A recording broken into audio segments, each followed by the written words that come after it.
예, 여러분 반갑습니다. 교육학 두 번째 시간입니다. 이번 시간에는 교육과 자아실현 그리고 교육과 사회화에 대해서 살펴보도록 하겠습니다. 예, 먼저 교육과 행복에 대해서 살펴보도록 하겠습니다. 우리가 지난 시간에 교육의 목적을 두 가지로 얘기를 할 수 있었죠. 외재적인 거 그리고 내재적인 거. 그리고 외재적인 것은 수단을 강조하는 거고 내재적인 것은 그렇죠. 본질을 강조한다라고 얘기했죠. 자, 그래서 우리는 행복을 크게 두 가지로 나눠 볼 때 물질적인 행복이라는 것과 그다음에 정신적인 행복 이 두 가지로 나눠 볼 수도 있을 거예요. 그래서 물질적인 행복은 우리가 앞서 배웠던 외재적 목적에 더 가깝다라고 생각하시면 될 것 같고요. 정신적인 행복은 내재적인 목적에 더 가깝다라고 여러분들이 생각하시면 되겠습니다. 자, 그런데 지난 시간에 이 둘의 관계가 어떻다고 얘기했죠? 그렇죠. 우리는 너무 수단적인 이 외재적인 목적에 너무 치중해 있었다라는 겁니다. 그 과정에서 본질적 가치 이 부분에 대해서는 소홀했다라는 거죠. 대학을 꼭 가야 한다는 어른들의 인식 때문에 아이들이 그 공부하는 과정 속에서 적성에 맞는 공부를 하기 힘들기 때문에 결국에는 이런 결과가 나오지 않았나 생각이 듭니다. 이제 그런 극단적인 예가 바로 학력과 행복 지수에 대한 얘기인데요. OECD에 가입되어 있는 여러 나라들의 학력을 조사를 해보게 되면요, 우리나라는 매년 읽기, 수학, 과학, 문제 해결력에서 항상 최상입니다. 최상위. 그런데 삶의満足도와 관련된 행복 지수는 안타깝게도 그렇죠. 최하위라는 거죠. 그래서 교육과 행복의 관계에 있어서 우리 친구들은 과연 내가 교육 활동을 하는 데 있어 가지고 어디에 더 주안점을 두고 있는지 물질적인 부분, 수단적인 부분 무시할 수는 없습니다. 하지만 항상 중심이 되고 기본이 되고 중심이 되어야 되는 건 내재적인 목적인 되겠다. 이 부분을 다시 한 번 더 강조드리고 싶습니다. 그리고 무엇보다도 그러한 학습 과정에서 교육의 그 과정에서 여러분들이 주인공이 되어야 됩니다. 중심이 되어야 됩니다. 그래서 주도적인 학생으로 자리 잡을 때 우리는 내재적 목적으로서의 정신적인 행복을 반드시 느낄 수 있을 겁니다. 예, 교육적 인간성에 대해서 살펴보도록 하겠습니다. 동서양의 인간상과 그 다음에 이제 미래의 인간상을 함께 살펴보고자 하는데요. 동양에서는 여러분들 수업 시간에 많이 들어봤을 겁니다. 성인, 부처, 선비라는 이런 개념을 교육적 인간성으로 제시를 하였고요. 서양에서는 교양인, 신앙인, 신사 요 개념들을 교육적 인간성으로 제시를 했습니다. 자, 성인이라는 것은 우리가 윤리 시간에 많이 들었습니다. 군자와 같은 개념으로 여러분들이 이해를 하고도 있죠. 유교에서 전통적으로 추구하는 이상적 인간상이었습니다. 지적, 도덕적으로 훌륭한 인물, 그리고 군자의 어떤 반대 개념, 성인의 어떤 반대 개념으로 우리가 소인이라는 그런 얘기도 학습을 했었습니다.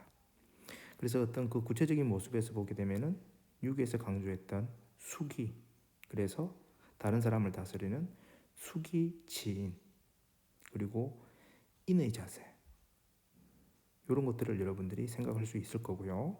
그 다음에 이제 부처와 갔을 때는 불교죠, 불교의 교육적 인간상입니다. 부처는 보살이나 또 개념도 사용하고 있죠. 깨달은 사람을 의미하는 이 부처의 개념에는 인간이 누구나 뭘 가지고 있다고 했습니까? 그렇죠. 불성을 가지고 있기 때문에 그 가지고 있는 불성을 스스로 깨달으면 비로소 부처가 될 수 있다라고 얘기를 했었습니다. 그래서 지혜와 자비를 주체적으로 실천하는 인간상이 바로 부처입니다. 그리고 이제 다른 개념을 보살을 아까 얘기했는데요. 이 보살은 그렇죠. 소승불교가 아닌 대승불교에서 제시하는 현실적인 인간상이라고 얘기했죠. 자, 그다음 이제 선비라는 개념인데요. 이 선비라는 개념. 같은 유학의 관점인데 성인과 부처라는 것이 우리나라 외적인 사상에 기여한다고 한다면 선비라는 것은 조금 특별하다고 얘기가 됩니다. 우리나라 조선시대의 인간상으로 제시가 되었다는 거죠. 의리에 따라 행동하는 사람이고 나아가서는 공공을 위해 앞서 얘기했던 유교적인 가치와 이상을 실현하고자 했던 그런 사람들을 당시에 우리는 선비라고 칭하였습니다. 다음은 서양의 교육적 인간상으로 교양인에 대해서 살펴보겠습니다. 자, 소크라테스, 플라톤, 아리스토텔레스에 이어져 오는 이 한결같은 흐름 속에 중심에는 뭐가 있었냐면 이성이라는 것이 있었습니다.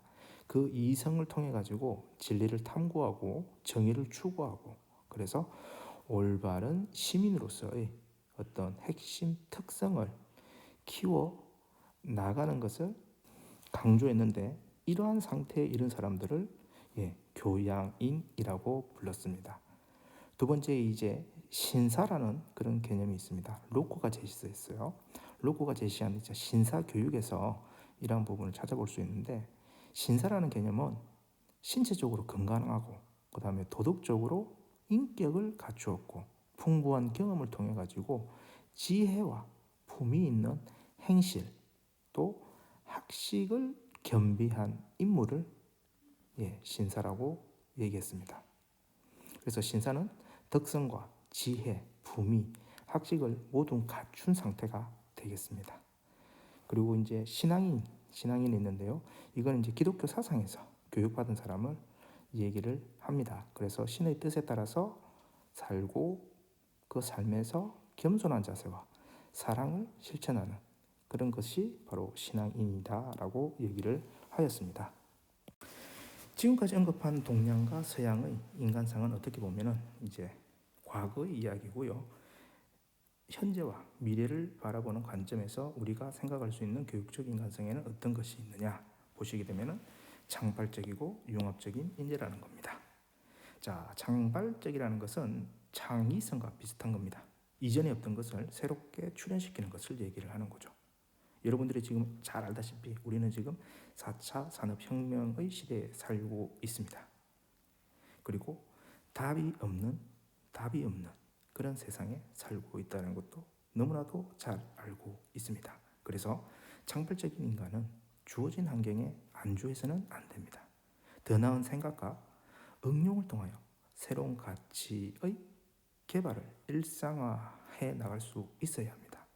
자신에게 주어진 일만 하거나 혹은 성공을 위해 일하는 것이 아니라 인생을 즐기고 다른 사람과 함께 하면서 좀 더 나은 사회를 위해 기여할 수 있는 그런 사람이 창발적 인간으로 제시되고 있습니다. 융합형 인재라는 것은 우리가 각 분야의 전문가가 되는 것에서 안주하지 않고 더 나아가서 기존에 자신이 알고 있었던 그 전문 분야를 해체하고 창의적으로 통합해가지고 새로운 분야의 전문성을 갖추는 사람이 될 것을 얘기를 하고 있습니다. 여러분들 잘 알다시피 지금은 지식 정보가 너무나도 많이 넘쳐나고 있는 사회입니다. 그러다 보니 우리가 교육체제에서 배웠던 지식들이 불과 1, 2년이 지나지 않아서 낙후된 지식으로 변화하는 것을 쉽게 볼 수가 있습니다. 따라서 현재의 어떤 산업 분야나 직업 분야가 급변하게 해체될 수도 있고 통합될 수도 있는 겁니다. 이러한 상황에서 필요한 인재가 어떤 인재다? 융합형 인재가 되어야 된다는 겁니다. 지금까지 우리는 교육적 인간상에 대해서 살펴보았습니다. 교육과 인간 더 구체적으로 들어와서 교육받은 사람의 모습에 대해서 한번 이야기해 보겠습니다. 교육받은 사람의 모습은 일단 세 가지로 이렇게 제시를 해볼 수 있습니다. 합리적인 인간이요, 공리적인 인간이요, 문제를 해결하는 인간이다. 이렇게 세 가지로 제시할 수 있는데 각각의 의미 조금 더 생각해 보겠습니다. 자, 합리적인 인간이라는 것은요, 우리 인간이 어떤 것을 가지고 있죠? 그렇죠. 이성을 가지고 있다는 겁니다. 이성을 가지고 있다는 것은 자신의 삶의 근거가 무엇인지를 찾아볼 수 있고 그것이 타당한 것인지 아닌지를 살펴볼 수 있는 능력을 가지고 있는 겁니다. 그래서 인간이 합리적인 생활을 한다는 것은 곧 지식을 습득하고 자신의 삶에 대해 생각하면서 살 수 있다는 거죠. 인간은 이러한 합리성을 가지고 있기 때문에 다른 동물들과 구별되고 있고 인간이 보다 우위에 서서 있다라고 얘기할 수 있습니다. 그래서 합리적인 인간, 교육받은 사람의 모습으로서 가장 제일 먼저 생각해 볼 수 있고요. 두 번째로는 이제 공리적인 인간이죠. 교육을 받는 이유는 우리가 앞서 행복이라는 그런 개념 얘기했었죠. 행복. 그리고 그 행복이 각 개개인의 행복에만 그치는 것보다는 그렇죠. 공리, 나와 같이 더불어 사는 사람 혹은 그 사람들이 구성되어 있는 그 사회를 같이 생각해 볼 수 있는 그런 인간이 된다는 겁니다. 그 과정에서 개인의 어떤 이익과 사회의 이익이 서로 충돌할 수도 있겠죠. 그렇지만 교육을 받은 사람이라고 한다면은 마냥 언제나 항상 자신의 이익만을 추구해서는 안 된다는 것을 안다라는 겁니다. 그래서 그렇죠. 개인의 행복과 다른 사람의 행복이 서로 조화를 이루어야 된다는 것을 필연적으로 알고 있는 그런 상태가 교육받은 사람의 모습이라고 얘기할 수 있겠습니다. 예, 그리고 이제 세 번째로 문제를 해결하는 인간인데요. 요거는 이제 그 유명한 듀이라는 사상가의 입장입니다. 인간은 교육을 통하여 뭘 한다? 예, 반성적인 사고를 한다라는 겁니다. 그래서 문제 해결 능력을 기를 수 있다라는 거죠. 문제 해결이라는 것은요, 문제가 발생해야 되겠죠. 그래서 문제가 발생을 합니다. 그러면은 그 문제가 정확하게 어떻게 해서 문제가 되는지 문제를 뭐 하죠? 예, 확인하는 겁니다. 확인하고 그 다음에 이 문제를 어떻게 해결할까에 대한 어떤 자기 나름대로의 어떤 가설을 설정하는 겁니다. 그리고 가설의 결과에 대해서도 예측을 또 해볼 수도 있는 거고요. 결과 예측. 그러면서 그 가설을 최종적으로 검증을 합니다. 뭘 통해서? 예, 경험을 통해서. 듀이는 경험을 상당히 중요시합니다. 경험을 상당히 중요시하는데 이러한 일련의 과정 속에서 무엇이 일어나고 있다? 예, 반성적인 사고를 한다라는 겁니다. 이러한 반성적인 사고가 곧 다름 아닌 교육이요 성장이라는 입장이 듀이의 모습이 되겠습니다. 여튼 정리를 하자면 교육받은 사람의 모습은 합리적인 인간이요. 이성을 잘 발휘하고 공리적인 인간은 나의 이익만 추구하는 것이 아니라 그렇죠. 사회와의 적절한 조화를 추구한다는 것. 그리고 문제를 맞이하였을 때 그러한 문제를 회피하는 것이 아니라 그렇죠. 문제를 면밀히 분석해가면서 그것을 해결하는 그 과정 속에서 경험을 하고 그 경험을 통해서 성장을 이루고 그 성장을 이루는 것이 곧 교육으로 연결된다.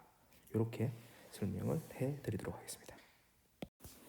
자, 우리는 교육을 통해서 내가 누구인가에 대한 자아 실현에 관심을 갖게 됩니다. 어떻게 보면은 앞서 얘기했던 교육의 내재적인 목적과도 관련성이 있겠죠. 그런데 이 자아 실현이라는 것이 참 쉽지는 않죠. 그래서 우리 교재에서는 이러한 자아 실현에 대해서 명확하게 조금 명료하게 제시하기 위해서 메슬로우의 욕구 5단계 이론을 얘기를 하고 있습니다. 인간은 기본적으로 생리적인 욕구와 안전의 욕구, 애정의 욕구, 존경의 욕구, 자아 실현의 욕구로 이렇게 발달을 하게 되는데 요 메슬로우의 입장에서는요. 선행되어 있는 욕구가 해결되지 않는다고 한다면 그 다음으로 나갈 수가 없다라고 얘기하고 있습니다. 자, 그렇게 된다고 하면은 가장 최상위에 있는 자아 실현의 욕구라는 것은 결국 기본적인 생리적인 욕구나 안전의 욕구나 애정의 욕구나 존경의 욕구가 다 충족이 되었을 때 비로소 맛볼 수 있는 아주 고차원적인 욕구라고 할 수 있는 겁니다. 그걸 뭘 통해서? 예, 교육을 통해서 이룰 수가 있다라고 얘기를 하고 있습니다. 조금 더 들어가서 메슬로우의 욕구 5단계 이론은요. 밑에 있는 요 네 가지의 욕구들은 메슬로우가 이야기하기에 기본적으로 충족이 되면은 더 이상 추구하지 않는다고 얘기합니다. 그래서 이걸 갖다가 결핍 욕구라고 얘기를 합니다. 결핍 욕구. 충족만 시켜주면 돼요. 그런데 자아 실현의 욕구는 다릅니다. 어떻게 다르느냐? 성장 욕구라고 얘기합니다. 성장 욕구. 충족이 돼서 끝나는 것이 아니라 뭐한다? 그렇죠. 충족되면 될수록 더욱더 정대한 성향을 나타낸다라고 얘기를 하고 있습니다. 그래서 매슬로우는 이 자아 실현인을 어떻게 정의 내리고 있냐면 외부의 자극을 그대로 받아들이는 것이 아니라 스스로의 삶을 전개하는 주체로 자신의 삶을 살아가는 사람이라고 이렇게 얘기를 하고 있습니다. 그래서 자아 실현을 하는 사람은요, 협동적인 사회적 관심을 발현하고요, 이를 추구합니다. 그리고 다른 사람들 및 더 큰 세상과 의미 있는 관계를 맺는다라고 매슬로우는 생각을 했습니다. 자아 실현과 관련했을 때 자아 실현을 어떤 교육의 기본 목적으로 내세운 인물들이 있었습니다. 대표적으로는 소크라테스, 맹자, 루소가 있는데 간단히 얘기하면요, 소크라테스는 자신의 무지를 깨닫는 것 자체가 가장 중요한 지혜라고 여겼죠. 자아 실현입니다. 그리고 맹자, 인간이 태어날 때부터 양지와 양능을 갖고 있다는 것을 우리는 배웠습니다. 그런데 살아가면서 이러한 양지와 양능이 흐려지는 겁니다. 그래서 이를 회복하기 위한 교육이 필요하다고 주장했다. 이건 역시 자아 실현을 기본 목적으로 하고 있는 겁니다. 그리고 루스라는 사상가, 자연으로 돌아가라 라고 주장하면서 자연적으로 타고난 인간의 순수성과 긴 가능성을 실현시키는 것이 교육이라고 보았는데요. 이러한 모든 부분들이 다 자아 실현을 교육의 기본 목적으로 내세운 인물들이 입장이 되겠습니다. 자, 그런데 이제 우리가 이 교육을 하면서 이 교육이 사회화라는 거와 연관을 맺을 수가 있습니다. 그래서 이걸 개인과 사회의 관계성으로 생각해 볼 수 있는데요. 일단 사회 실제론이 있습니다. 사회의 어떤 기능적 역할을 중요하게 보는 거고요. 사회 맹목론이라는 것은 사회를 구성하고 있는 각 개개인의 기능을 더 중요시하고 있는 거죠. 그러면 우리는 이러한 부분에 대해서 어떠한 생각을 가질 수 있느냐? 일단 사회 실제론이라는 것은 공동체 중심적인 어떤 교육관입니다. 공동체 중심주의 교육관이 되겠고요. 그 다음에 사회명령이라는 것은 개인 중심의 교육관이 되겠죠.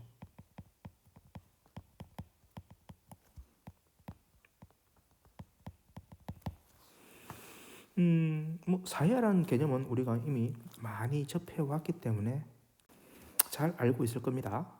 개인이 자신이 속한 사회의 규범이나 행동 양식을 학습하고 그 다음에 내면화해서 자신을 형성해 가는 과정이라고 우리는 잘 알고 있죠. 이러한 사회화에 대해서 다양한 관점이 있다는 것도 여러분들이 이미 학습을 하셨을 겁니다. 어떤 학이죠? 기능론이라는 게 있었고 갈등론이 있었고 그 다음에 상징적 상호작용론이라는 것이 있다는 것을 학습을 했을 겁니다. 자, 기능론 뭐였죠? 그렇죠. 사회화가 동일한 문화를 공유하게 하고 문화를 세대 간 전승함으로써 사회의 유지 발전에 뭐한다? 기여하는 거죠. 사회의 유지 발전, 통합, 그 다음에 존속 여기에 기여한다는 겁니다. 근데 갈등론은 뭐죠? 그렇죠. 지배 집단의 논리가 개입한다는 겁니다. 지배 집단에게 유리한 가치, 그 다음 규범을 전수함으로써 지배 집단의 기득권을 유지하는 겁니다. 기득권을 유지하는 거죠. 그리고 상징적 상호작용은 뭐였습니까? 그렇죠. 개인을 수동적인 존재로 바라보는 것이 아닙니다. 사회라는 것이 개인이 상호작용을 통해서 자신에 대한 다른 사람들의 평가나 기대를 인식하고 그 다음에 사회적으로 널리 수용되고 있는 규범들을 내면하면서 자아를 형성해가는 그런 주체적인 인간으로 얘기를 하고 있는 거죠. 그래서 사회화에 대한 이런 세 가지 관점도 참고로 알아두시면 상당히 좋을 것 같습니다. 교육을 통한 구체적인 사회와의 모습이 어떻게 나아가야 되는지 우리 친구들 스스로가 한번 좀 생각해 보는 시간 가져봤으면 좋겠습니다. 이번 시간은 여기서 마치도록 하겠습니다. 수고하셨습니다.